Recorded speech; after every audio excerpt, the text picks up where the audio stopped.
man trying to decipher. Hit my beam with a tester and I'm hoping that she like it. You wanna snip that knot, hoping you get back. You smell it through the wrapping, and you knowing you can flip that. Picture Picasso, yeah. Honcho, nigga.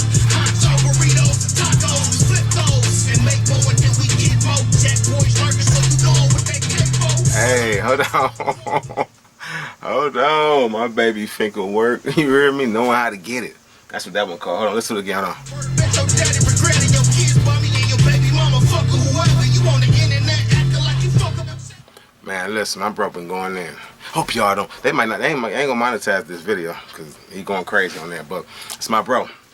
So, OG Kenny, O_G_ Kenny. Welcome to another edition of Retired from the Streets TV. I've been busy, y'all. I've been so busy, man. My bro got me working on this house with him. We got 2 rentals that we co-own together, and then one of them we selling. It's crazy. Let me show y'all something, right? This is what you have to file with Wayne County if you're in Detroit area, whatever, or even if another county, they might have the same thing. But this is a forfeiture notice for a land contract. I gotta put somebody out, and I don't even like the feeling, man. I do not like the feeling because it got me out my body, and I ain't that type of dude. Got to go through the court process. I feel like I'm telling. Like, damn, you know. So, anywho, this episode here, I want to talk about a subject, right?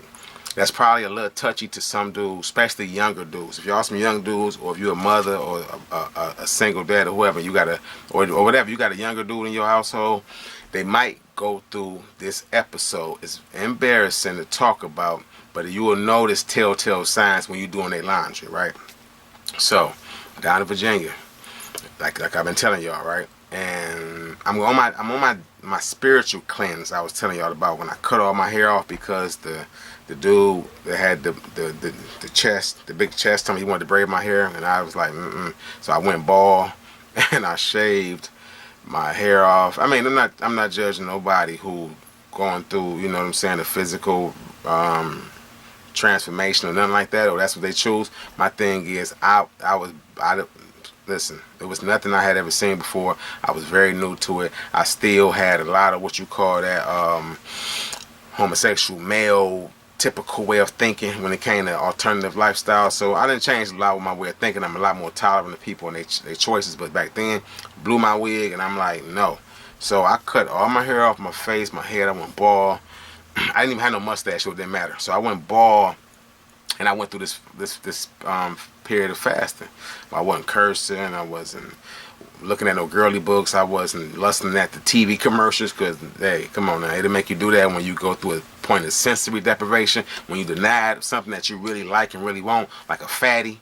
You feel what I'm saying? You used to having a fatty around you all the time, and you go from that to nothing. I don't care how long it be. You still have what we call like a little withdrawal symptoms from the fatties. You got fatty withdrawal, right? For real. But I'm in the cell with my good Christian brother, and so he kind of helped me with that because he was such a humble, older, gentle, strong dude, though, solid, and we used to just kick it for hours, especially when we went on lockdown after the brother got poked up in the other side of Greensville Correctional.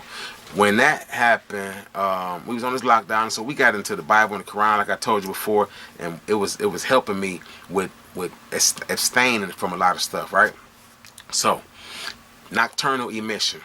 If y'all up on that, if y'all familiar with that term, then get in the comment section. If not, pause, go look it up right quick.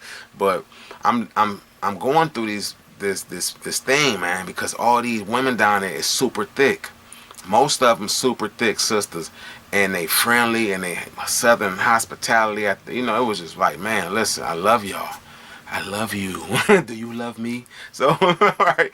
But literally, like, man, I'm really vibing with a lot of these chicks, so it's hard to, you know what I'm saying, not self-gratify yourself, right? So, you know, we'll go to self-gratification phase. And I'm trying to stay away from that because it's easy to get caught up in that when you incarcerated. Let's be honest, right? Let's talk honest, right? It's easy to always want to, when you incarcerated, you man, every time you watch a commercial, you're like, I'll see y'all in a minute. You know what I mean? Hey, you know, a new video come out. Listen, when Erykah Badu Window Seat came out, man, you couldn't keep dudes out of the restroom, out of the shower. Bro, I gotta take a shower too, bro. All right, here I come. Come on, man. When Erykah Badu, listen. So I'm giving y'all, painting the picture. I'm in this cell. We on lockdown. I'm having this dream about somebody I had been with in the streets. I ain't gonna name no name, but she was, fire.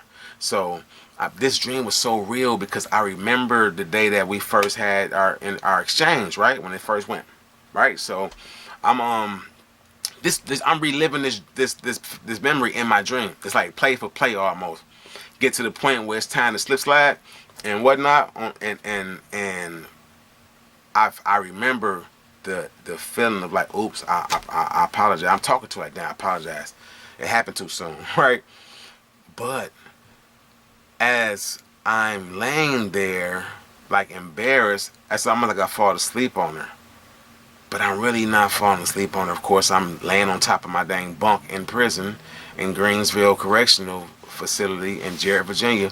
And I done had a nocturnal emission of what they call a wet dream, right?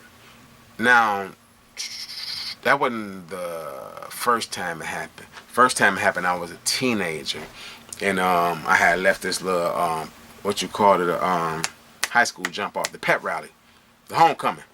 Where I'm at the homecoming at the Latin Quarters, used to be the Grand Quarters on the Grand Boulevard off Woodward. If you're from Detroit, shout it out, boom, boom. So, anywho, I'm on one of the homies. It's a homegirl I know from high school, right? But we in that boy, and I'm, we Philly, and she like, stop, I'm getting hot. And I'm like, me too. So, and back then, I wasn't really getting no skins in high school because I was scared. Like, I got a story I got on private because I could, if their family didn't want me to release it, but that story will tell you why I was like that in high school. I ain't trust a lot of chicks, but behind one of my big homies getting took out of the game in a real bad way. So, this happened again. And man, just imagine, I gotta get up. It's about, I don't even know, 3 in the morning, my bunkie sleep. I gotta put the little sheet under my bed and let it drop down so I can get up 3 in the morning and hurry up and clean up real quick and put my underwear, and do the underwears in the sink thing and all that, and then get them ready for laundry tomorrow, because I done had a whole little whoop-de-whoop on myself, right?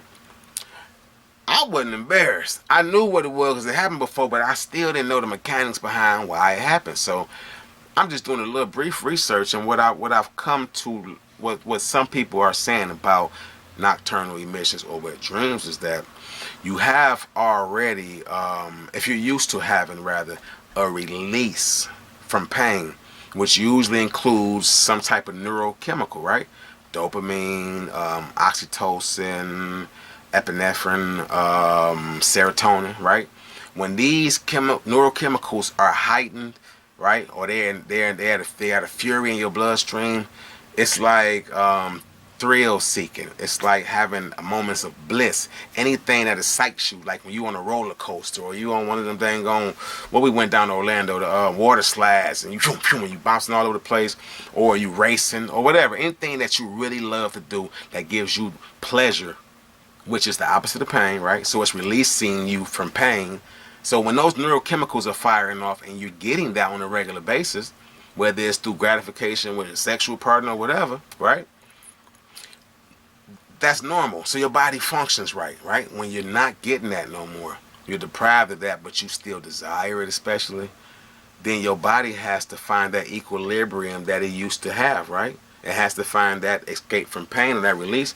And what they're saying is that that's how you have a nocturnal emission. It's like your body saying, hey, bro, you ain't doing me right, so I got to do this on my own. I'm going to take control of the situation because you ain't riding this car right home, boy. You keep hitting bumps. And I'm like, hit it around here and hit it around. You know what I mean? So you get what I'm saying, right? I'm being a little crazy with it, but that's my, and there's other, they actually, one lady was saying that you have a spiritual partner that you're partnering up with in that phase, and that's why it happens. I don't know about all that. I ain't really into spookism and all that type of stuff, you know what I mean? So I like to deal with the facts of the matter. I like to deal with the math and the science, right? Which comes to like one of my stories coming up about my, how I got up on 5%, the Nation of Gods and Earth, the NGE, and how, how I learned about, them and Father Allah, Clarence 13X, the formerly Clarence 13X and whatnot. And it's my bro Sincere. Sincere real name is Raymond. I can't remember his last name. I wish somebody could we still was tapped in, but I can't find the brother recently. So if y'all know somebody from Patterson, New Jersey, name sincere, first name Raymond, light skinned bald hair brother, 5%, please get in the comment section and shout the brother out. But that moment there, having that nocturnal emission in that cell in Virginia, got me to trying to research the why it happened, and then also to try to figure out what was the value, because my man was talking about semen retention way when we was in prison, way back then, and I don't think he was saying he wasn't saying that. He was saying hold your power in. That's your God fluid. That's what he used to say. That's your God fluid, bro. Hold your power in. You can't release all the time, bro. Even when you want to. But now, of course, they call it semen retention. They talk about sexual transmutation and all these different terms I'm kind of tapping the surface on. I ain't no expert. I'm just learning. And as I learn the stuff, I just shout it out to y'all. So don't think don't get in the comment section, you ain't say it right, and don't do that to me, because I ain't, I'm a formerly educated street dude who, you understand what I'm saying, getting his life together. So give me a little slack. But I love y'all, man. I always appreciate y'all tuning in, tapping in with me. I'm hungry, so it's time for some good old rotisserie chicken. Listen, if you're in the city, spot called King Cole Market on, Claremont off Wilbur. They sell these rotisserie chickens already cooked, like at Walmart and all that, for like $6. Fire. And they got the banana pudding and the strawberry graham cracker. Anyway, I'm rambling because I'm hungry, man. I love y'all, man. As always, OG Kenny, O_G_Kenny at Retired from the Streets TV. Shout out to my brother Finkel Work. Shout out to the movie they about to drop, probably towards the end of the year, beginning of next year. And I believe I got a roll or two on that bad boy. You hear me? My brother Eric, Baby Sosa, Rutledge. Y'all shout him out. Go check out Churchill Visions in Lansing. Check out his store. He doing his thing. He a young entrepreneur. He buzzing. Right? I got an interview coming up with him in Churchill Visions and my boy Finkel Work. They up there working. So shout out to Lansing. I love y'all, and I'm out.